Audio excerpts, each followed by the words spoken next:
everyone, and welcome to my 2025 reading priority list.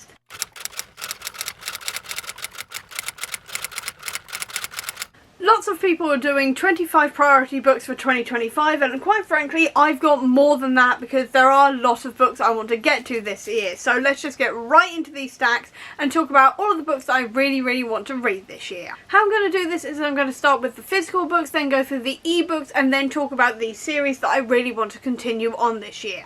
First one on this list is The Blood Trials by N.E. Davenport, because I've heard Hannah rave about it, I've heard Abby rave about it, and I've heard a whole load of other people raving about this as well, and it is about time that I see why. I just know that this is based on the Roman Empire, if I remember rightly. I think there's something to do with gladiators and revenge for a murder or something, but that is literally all I know. That's all I really want to know. I've just heard so many people absolutely raving about this book and its sequel, and it's about time I got to it and see what all the hype is about. Next is I Feed Her to the Beast and the Beast is Me. This is by Jameson Shea, and this is about a ballerina who basically makes a deal with a demonic entity in the catacombs beneath Paris, which immediately intrigued me because I love a Paris setting in a book. I don't know what it is, but there is just something about Paris settings that really intrigue me, that I really enjoy. And then also I love a demon deal, demonic deals, this kind of thing in books, in film, in TV. I love that kind of trope, and this one just sounds really fun,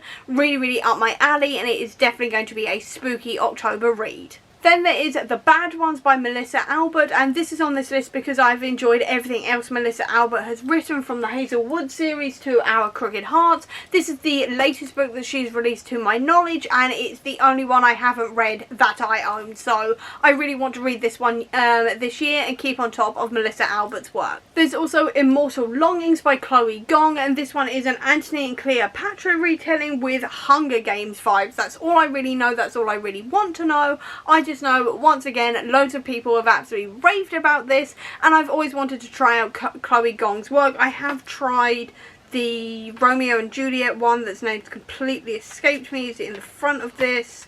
These Violent Delights, and I know I did quite enjoy that one, and I want to try out more of her work, so very excited to get to this one. There's also Mia and the Lightcasters. This is by Janelle McCurdy, and this one, it says, Beware of the Shadows, the Reaper King is coming. And this one I have owned for a couple of years now, and I still haven't read it yet. I do want to read more middle grade this year. This is a middle grade, so it sounds like a really good time to read this one because I'm already intrigued by the Reaper King, so definitely want to get to this one soon. The Storm Runner by J.C. Cervantes is another one on this list. This one is all about a young boy who spends his days exploring the volcano in his back garden until it turns out it is actually the prison for the Mayan god of death, and that's all I really wanted to know about this book. Again, it is one of my Waypoint Books Full Moon subscription box books, and it immediately intrigued me as soon as I picked it up, so I am definitely really excited for this one because I love gods of death. I love exploring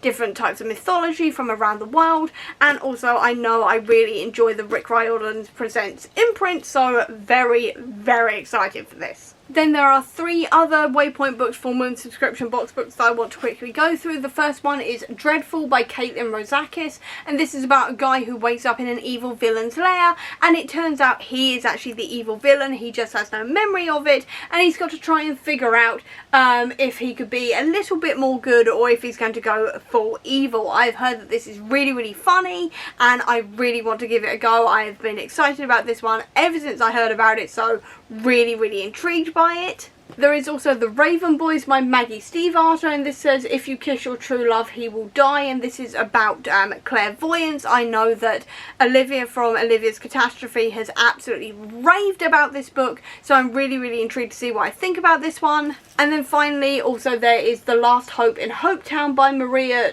Tarode. I apologise right now if I've mispronounced that. And this one is all about vampires, and seeing as I'm having a bit of a vampiric year, I definitely cannot wait to read this one as well. How to Become the Dark Lord and Die Trying by Django Wexler is another one I really want to read. This one is about a woman who is the hero, and she has been stuck in a time loop for forever, essentially. She has been rallying the troops, trying to defeat the Dark Lord, getting really close to it, and then dying, and then the time loop resetting over and over again. And she's decided now, bugger it, I'm joining the Dark Lord and dying trying that way instead. And it just sounds like so much fun. I love the idea of heroes turning villainous. I love time loops. I love villain points of view. All of this kind of thing. This just sounds so far up my alley. I've heard it's absolutely hilarious, so I cannot wait to read this one. Then when I was cleaning my room yesterday, I rediscovered a couple of books that I'd kind of forgotten about, and the first one is The Sun and the Void. This is by Gabriela Ramiro Lacruz, and this one is about two women, one who is illegitimate and unwanted and forgotten about, and magic is calling to her, but magic is the sign of the dark god, and then the other one who is desperate and she is relying on her grandmother, who is a dark sorceress, to keep her alive, even if that means doing the bidding of the dark god. And this one just sounds so interesting, so up my alley. I love dark gods and all of this kind of thing. The cover of this book is absolutely stunning, and it's about time I read it. I bought this in YALC 2024 and I do not want to forget about it again, so it is going on the priority list. There is also Sisters of Sword and Shadow by Laura Bates, and this one, it says, an interesting thing happens when a man is defeated in combat by a woman. He tells nobody, and that just immediately intrigued me all over again. I know this intrigued me once again when I picked it up at YALC, and it is about time I read it, so it's going on the priority list. Transmogrify, which is 14 fantastical tales of trans magic, because obviously I want to be reading more trans and non-binary authors this year, and I feel like the best way to do that is to read an anthology series which is filled with loads of different trans and non-binary authors, so I can see whose writing style I really enjoy, so I can check out more of their work that way. So I do definitely want to read this one this year and to find more trans authors I'm going to enjoy, so I can then further check out their work. And then the final physical book I have out of this priority list before I go into the ebooks and then the series I want to prioritize this year is Creeping Beauty. This is by Andrea Portes, and this one, it says, in most tales, Sleeping Beauty pricks her finger and falls asleep awaiting her prince. In this tale, Sleeping Beauty finally wakes up, which immediately intrigued me. I know it intrigued me when I picked this up at YALC a couple of years back now, and now it feels like the perfect time to read this, so that is what I'm going to be doing this year, and actually hopefully in January, because this is actually on my January TBR, so very excited for this one. And then as for ebooks, the first one I have is Starter Villain by John Scalzi. This one is about a guy who inherits his uncle's villain business and needs to figure out what he's going to do with it, what he's going to do now, and this kind of thing. And once again, this is another one which is a reluctant villain point of view. It's supposed to be very funny, and it just intrigued me. I had those two other villain point of view books on my list, so I figured let's add another one to it and hopefully make a reading vlog out of it. So that is hopefully what I'm going to be doing this year, and reading all three of those books. There is also How Long Till Black Future Month by N.K. Jemisin, because it's the only N.K. Jemisin book I haven't read yet, so I definitely want to change that. There is also The Principle of Moments, and this one I really want to read because it's been described as being like a darker shade of magic with like time travel type elements, which immediately intrigued me. I bought it last year and I definitely want to be reading it this year. There is also Perilous Times, which I heard Abby of Pelennor absolutely raving about, so I definitely want to get to this one as well. And then finally there is also Stormfront, which is the first one in the Dresden Files series, which is a series that I've really wanted to read for a while now. I know I really enjoyed the TV show when it was coming out years ago when I was a kid, and ever since then I've been wanting to read the books, and now feels like the right time, so I definitely want to be getting on with that. I also want to read Marvel's Ultimate Universe, as in the new one by Jonathan Hickman this year, because I have heard so many people raving about this series. It is a series which essentially is set in an alternate universe where you don't really need to have read anything else from any other comic series ever. You can just start here and go from there, and I've heard people raving about this series, like I said, and the reason why I now want to read it desperately now is because they've got a Winter Soldier version of Wolverine as one of the main characters in a new series that they're starting this year, and I went, stop the presses, I'm reading this immediately, because if there's a combination of characters I want to see, it is the Winter Soldier and Wolverine, so definitely want to be reading this one soon.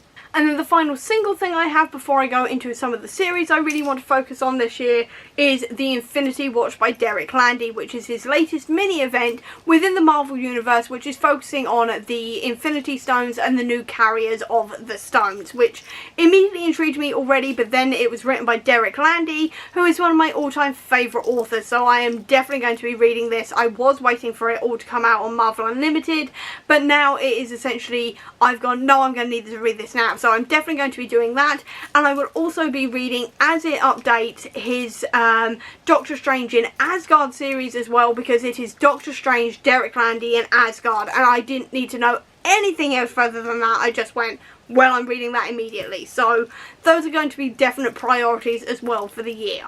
And then as for a couple of series I really want to continue with, the first one is the Dark Gift series, specifically with Tarnished City by Vic James, because I read The Gilded Cage 2-3 years ago now and I have not continued it on yet, so definitely want to be doing that and at least reading Tarnished City this year. There is also Hell Bent by Leigh Bardugo, which is the sequel to Ninth House, because I know I really enjoyed Ninth House last year, so I really want to continue on with this. There is also Mindbreaker by Kate Dillon, because I know I really enjoyed Mindwalker back in 2023 and I've been desperate to get my hands on the sequel ever since. I now have the sequel, so definitely want to be reading this one this year as well. There is also the Lies of Locke Lamora series by Scott Lynch, because I know I really enjoyed this first book. I know I want to be continuing on with the series. Admittedly, I do not own any more books in this series, but I do want to be prioritising buying the next book in this series and then continuing on with it because I enjoyed this one so much.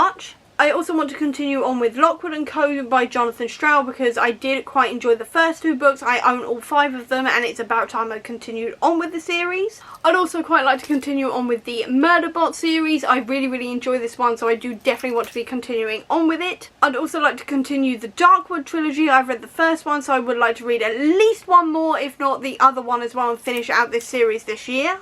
I'd also like to continue on with Toby Day, just so I can keep on going with it. I'm not going to try and finish it this year or anything, because there's like 17 books and I'm only on book 3, but I would like to maybe read another 2 or 3 books this year. There is also the Encrypted series I would like to continue, but I won't be too bothered if I don't, just because 1, I don't own the next one in the series, and 2, because I know that the only books available on Kindle right now are the first 3 of them. I think the next one's coming out in like April time, I think. I think they're slowly reissuing them on Kindle and in paperback form as well, because they changed publisher last year, I think it was. But until I know what's going on with that, I'm not going to prioritise it too much, but I would like to say I'd maybe like to read another one in this series if I can this year. Obviously, I want to continue on with the Krakoan era as well, because obviously it is the Krakoan era. I am so close to finishing it, so I definitely want to finish that this year. I'd also like to continue on with the Black Hammer series, because I've really enjoyed what I've read so far. I've got another like 4 volumes, I think, actually in my collection, so I would like to continue on with that and make progress there.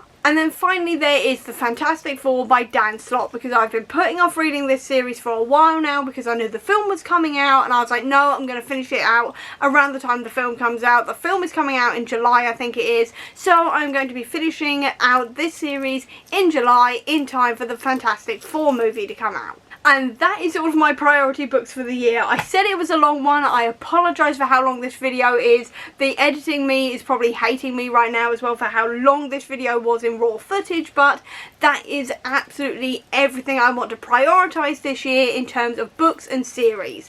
So I hope you enjoyed this video. If you did, please do give me a thumbs up. Comment down below, tell me a book you really want to prioritise this year. I'd love to know. Or if you don't have that much time, leave me a book stack emoji down below to let me know that you were here. I'll also leave a link as well down below to all my social media if you want to check it out, including to the Comic Book Sanctum, which is my website dedicated to Marvel Comics, which is going to be filled with all things Fantastic Four in time for the film to come out later this year. Or if you just want to see any more of my videos, please click subscribe here, and over here will be the link to my previous video. But until next time everyone, bye!